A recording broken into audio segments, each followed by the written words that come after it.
What's up everyone, welcome back to our channel again. In today's video, you are going to see how to check screen time on Samsung Android phone. So in your Samsung phone, you will get your screen time update because of its latest update. So you have to go to your settings option right here. Now scroll down until you find the option of digital well-being and parental controls. Go here and here you will find your screen time on your phone. So if you go to social, you'll find the screen time of your social media applications. If you go to video, you'll get the video timing and image too.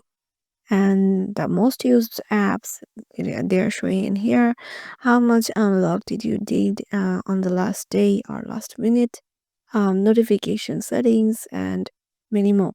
You can also set your screen time goal and also can set app timers for your